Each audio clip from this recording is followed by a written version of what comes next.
ever wonder if a story's impact hinges not just on the villain's power, but on their connection to the heroes? Jujutsu Kaisen recently wrapped its main storyline, and while Sukuna was certainly a force, some fans feel the final battle lacked a certain resonance. A truly great villain needs a personal stake, a twisted ideology that cuts to the heart of the protagonist's beliefs. And Sukuna, while powerful, didn't quite deliver that narrative weight. Let's explore six characters who, with a few twists of fate, could have become far more compelling final villains.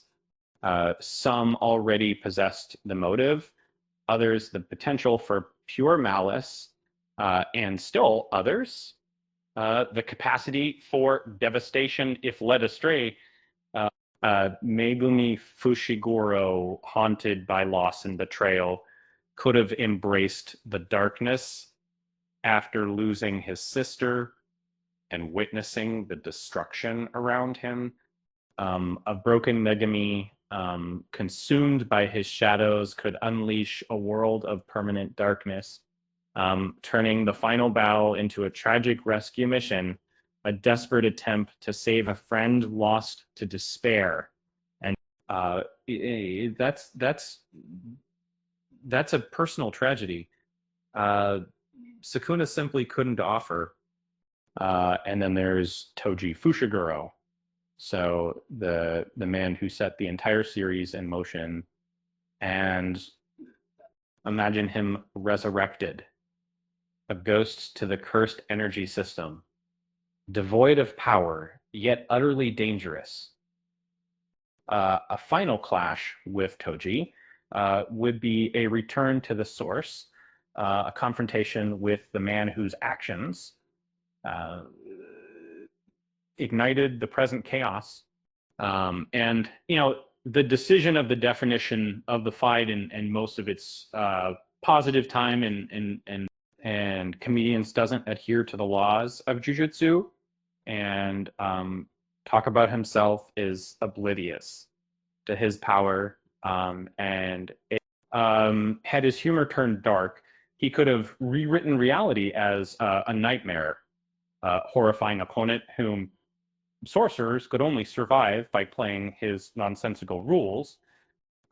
He'd be a truly disturbing final boss. Dojo Satoru himself, possessed by Kenjaku, presents a terrifying scenario.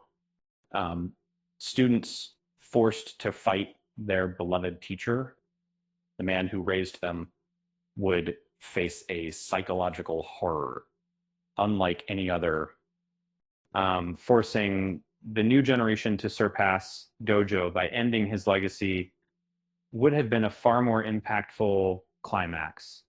Mahito, the embodiment of human hatred, is a natural enemy for Yuji. And then I wanted to make them some of the revived and fueled by the Calling Game's malice. He'd be the most powerful cursed spirit ever. And their fight wouldn't be about malice, but about empathy, confrontation with the darkness within humanity itself. Finally, Kenjaku, the mastermind behind all tragedies, is the most compelling choice. He isn't just powerful. He's an evolutionary architect who views humanity as an experiment.